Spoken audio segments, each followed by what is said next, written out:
हम एक ड्रग की बात करेंगे जिसका नाम है गांजा। इसे दूसरे नामों से भी जाना जाता है, जैसे कि मैरुआना, मैरिजुआना नहीं होता है, मैरुआना होता है। मैरुआना, वीड, स्टफ, माल, पॉट, ग्रास इत्यादि। लेकिन ये सब गली मोहल्ले वाले नाम हैं। इसका साइंटिफिक नाम है कैनबिस। कैनबिस एक पौधा होता है जिसकी कई वैरायटी होती हैं। इसमें से दो वैरायटी बहुत फेमस हैं, दो नस्ल के पौधे, कैनबिस सटाइवा और कैनबिस इंडिका। कैनबिस को हिंदी में भांग का पौधा कहते हैं और इस पौधे से 3 ड्रग तैयार होते हैं, गांजा, भांग और चरस। गांजा कैनबिस के फूलों से तैयार किया जाता है। आमतौर पर इन फूलों को सुखाकर फिर इन्हें जलाकर इसके धुएं को अंदर लिया जाता है, स्मोक किया जाता है। लेकिन इसे खाने और घोलकर पीने के तरीके भी होते हैं। चरस जो है, चरस कैनबिस के पौधे से निकले रेजिन से तैयार होती है। रेजिन यानी पेड़ पौधों से जो चिपचिपा सा मटेरियल निकलता है, हिंदी में से राल कहते हैं, उससे तैयार होती है। चरस को ही हशीश, हैश ये सब कहा जाता है। भांग कैनबिस की पत्तियों और बीजों को पीसकर तैयार होती है, फिर इसे सुविधा के मुताबिक लोग खाते या पीते हैं। तो ये तीनों, गांजा, भांग और चरस, साइको एक्टिव ड्रग हैं, यानी ये हमारे दिमाग में कुछ कुछ करते हैं। क्या करते हैं? हाई करते हैं। आम भाषा में कहा जाए तो हाई यानी इनसे जो नशा चढ़ता है उसे कहते हैं। लेकिन जब कोई हाई होता है तो उसके शरीर में क्या होता है, यहाँ हमें थोड़ी सी केमिस्ट्री और बायोलॉजी देखनी होगी। सबसे पहले कैनबिस की केमिस्ट्री। कैनबिस के पौधे में कुछ स्पेशल टाइप के केमिकल्स होते हैं, इन्हें कहते हैं कैनाबिनॉइड्स। Cannabis, cannabinoids. कैनबिस के पौधे में लगभग 150 प्रकार के कैनाबिनॉइड्स पाए जाते हैं। इनमें से 2 केमिकल स्पेशल होते हैं, THC और CBD। जैसे शोले में जय और वीरू की जोड़ी थी, वैसे ही गांजे में THC और CBD की जोड़ी है। THC का पूरा नाम है डेल्टा 9 टेट्राहाइड्रो कैनाबिनॉल। THC इस जय वीरू वाली जोड़ी में वीरू है, धर्मेंद्र, नटखट टाइप का आदमी।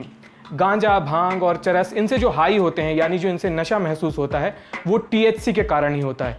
जितना ज़्यादा THC होगा उतना ज़्यादा हाई होंगे, उतना ज़्यादा नशा चढ़ेगा। CBD इस शोले का जय है, गंभीर किस्म का, अमिताभ बच्चन टाइप का। इसकी अच्छी रेपुटेशन है, इससे नशा वशा नहीं होता, बल्कि ये THC का उल्टा काम करता है, यानी ये THC के साइको एक्टिव इफेक्ट्स को कम करता है। CBD कई बार एंग्जाइटी यानी घबराहट की समस्या में भी मददगार साबित होता है। इन 2 कैनाबिनॉइड्स की मात्रा ये डिसाइड करती है, यानी THC और CBD की मात्रा ये डिसाइड करती है कि कोई कैसे हाई होगा, खासकर THC की मात्रा। लेकिन ये THC किसी को हाई कैसे करता है? जो भी हम सोचते, समझते या महसूस करते हैं वो ब्रेन के जरिए करते हैं, दिमाग। और दिमाग ये करता है न्यूरॉन्स के जरिए। न्यूरॉन्स यानी वो डाकिये जिनके जरिए ब्रेन मैसेज सेंड और रिसीव करते हैं, यानी जिनके जरिए सूचना का आदान प्रदान होता है। कैनबिस के नशे के दौरान इन्हीं न्यूरॉन्स के साथ खेल हो जाता है। न्यूरॉन्स में कैनाबिनॉइड रिसेप्टर्स होते हैं, मतलब कुछ ऐसी जगह जहां कैनाबिनॉइड जाकर फिट हो सके। रिसेप्टर एक तरह की कुर्सी होती है जिस पर सिर्फ कैनाबिनॉइड्स ही बैठ सकते हैं। कैनाबिनॉइड के रिसेप्टर पर सिर्फ कैनाबिनॉइड बैठ सकते हैं, बाकी और दूसरे टाइप के रिसेप्टर्स भी होते हैं। इन्हीं में से कुछ कुर्सियों पर यानी रिसेप्टर साइट्स पर THC जाकर फिट हो जाता है और दिमाग में हेरा फेरी हो जाती है। आप कहेंगे यार ब्रेन में तो कैनाबिनॉइड रिसेप्टर पहले से मौजूद हैं, इसका मतलब हमारा ब्रेन चाहता है कि कैनाबिनॉइड आए, हमारी बॉडी तो गांजा फूंकने के लिए ही बनी है। नहीं, ऐसा नहीं है। कुछ कैनाबिनॉइड हमारे शरीर के अंदर ही बनते हैं, इन्हें एंडोकैनाबिनॉइड कहा जाता है। ये रिसेप्टर्स, जो कैनाबिनॉइड रिसेप्टर्स हैं हमारे न्यूरॉन्स में, ये इन्हीं कैनाबिनॉइड्स के लिए बने होते हैं जो हमारे शरीर के अंदर तैयार होते हैं। हमारे शरीर के अंदर एक कैनाबिनॉइड बनता है जिसका नाम है एनेंडिमाइड। इसका नाम संस्कृत के शब्द आनंद से आया है, आनंद को एनेंड बोलते हैं ना वो लोग। तो कई बार दौड़ने या एक्सरसाइज करने के बाद बहुत आनंद आता है, ब्लिस एकदम आता है, इसे रनर्स हाई कहते हैं आम भाषा में, यानी दौड़ने से ही आदमी हाई हो जाता है। ये रनर्स हाई का अनुभव हमें एनेंडेमाइड के कारण होता है, जिसे हमारा शरीर खुद ही अंदर बनाता है। एक कमाल की बात बताएं, कैनबिस में मौजूद THC इस एनेंडेमाइड की नकल करता है। जब कोई गांजा फूंकता है तो उसके खून से होते हुए कैनाबिनाइड दिमाग में पहुंच जाता है। दिमाग के जिन हिस्सों में कैनाबिनॉइड रिसेप्टर्स की मात्रा ज़्यादा होती है, उन हिस्सों में ज़्यादा असर होता है। हमारे ब्रेन के 3 हिस्से हैं जहां कैनाबिनॉइड रिसेप्टर्स की अच्छी खासी मात्रा होती है, हिपोकैम्पस, सेरिबेलम और बेसल गैंग्लिया। ये वो 3 हिस्से हैं जहां कैनाबिनॉइड रिसेप्टर्स अच्छे खासे होते हैं। जब THC और CBD जैसे कैनाबिनॉइड इन हिस्सों में जाते हैं तो इनसे जुड़े हमारे ब्रेन के जो फंक्शंस हैं वो प्रभावित होते हैं। इन हिस्सों से जुड़े फंक्शंस जैसे कि short term memory, coordination, learning, problem solving. लोगों को प्लेजर भी महसूस होता है, यानी मज़ा आता है। टाइम परसेप्शन वगैरह भी हिल जाता है, यानी समय की सूझबूझ नहीं रहती है।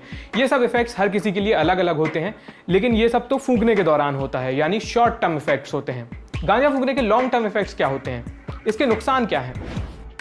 गांजा फूकने से होने वाले नुकसान पर बहुत लिमिटेड रिसर्च अवेलेबल है। इसके अवैध होने के कारण ये अलग अलग लोगों पर अलग अलग असर करता है। लेकिन एक बात पक्की है, कम उम्र में गांजे का सेवन करने वालों का ब्रेन बुरी तरह प्रभावित हो सकता है। जब तक हम 20 साल के नहीं होते हैं, हमारा दिमाग पूरी तरह डेवलप नहीं होता है, वो डेवलपिंग स्टेज में होता है। और कई स्टडीज़ में ये पाया गया है कि टीनेज यानी किशोर अवस्था में गांजा फूंकने वालों की कॉग्निटिव एबिलिटी पर बुरा असर पड़ता है, यानी सोचने, समझने और ज्ञान हासिल करने की क्षमता प्रभावित होती है बुरी तरह से।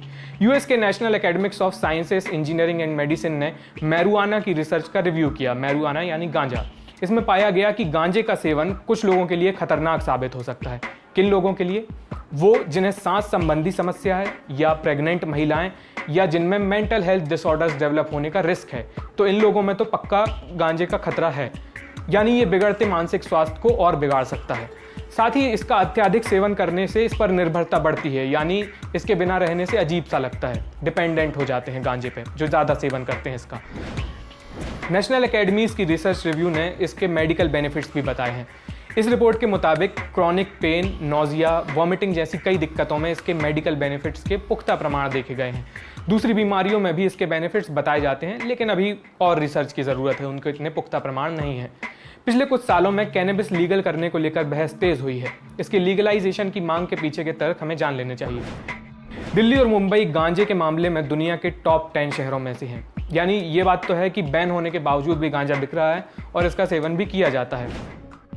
बल्कि इसके इलीगल होने से उल्टा नुकसान ये हो रहा है कि लोग किस तरह के गांजे का सेवन कर रहे हैं उन्हें पता तक नहीं है। जहाँ पे गांजा लीगल है वहाँ उनके पैकेट पर THC और CBD की मात्रा लिखी होती है। उसे देखकर लोग अपनी क्षमता, मूड और समय और मौके के मुताबिक इसका नशा करते हैं। पिछले दशकों में अंडरग्राउंड बिकने वाले गांजे में THC की मात्रा बढ़ी ही है, यानी लोग पहले से भी ज़्यादा नशीला माल फूंक रहे हैं। ये लोगों को और एडिक्ट बना सकता है और कई केसेस में मानसिक स्वास्थ्य पर भी बुरा असर डाल सकता है। जैसे शराब पीने वालों को पता होता है कि उनके पेय में कितनी मात्रा में अल्कोहल है, कितना उसका प्रतिशत है, वैसे ही गांजे वालों को भी ये पता होना चाहिए कि उनके स्टफ में कितना THC है। दूसरा तर्क ये है कि गांजा शराब और सिगरेट से कम डेडली है और इसके तो मेडिकल बेनिफिट्स भी हैं। ऐसा कभी नहीं हुआ है कि गांजे की ओवरडोज से किसी की मौत दर्ज की गई हो, जैसा कि हर साल शराब और दूसरे ड्रग्स के साथ होना आम बात है। कई स्टडीज़ में ये सामने आया है कि गांजे की तुलना में शराब ज़्यादा एडिक्टिव है। तुलनात्मक रूप से शराब से होने वाले रोड एक्सीडेंट्स और हिंसक व्यवहार के चांस भी ज़्यादा होते हैं। कैनबिस सपोर्टर्स का कहना है कि शराब और सिगरेट से कम अवगुण होने के बावजूद इसे इलीगल रखना समझ से परे है। 2017 में एक स्टडी ने पाया कि अमेरिका के राज्यों में मैरुआना लीगल होने के बाद अल्कोहल की बिक्री में 15% गिरावट आई। ऐसा मानना है कि गांजे के लीगल होने से अल्कोहल, टोबैको और फार्मा कंपनियों का शेयर कम हो जाएगा। हालांकि इस पर शोधकर्ताओं का मत बटा हुआ है। एक तर्क ये भी है कि इससे लीगलाइजेशन होने के बाद सरकार के पास टैक्स का एक और सोर्स हो जाएगा, यानी ये सरकार के लिए भी अच्छी बात है। पिछले सालों में दुनिया के कई हिस्सों में मैरुआना ने लीगल स्टेटस हासिल किया है, कहीं मेडिकल यूज़ के लिए तो कहीं रिक्रिएशनल यूज़ के लिए, यानी मौज मस्ती के लिए।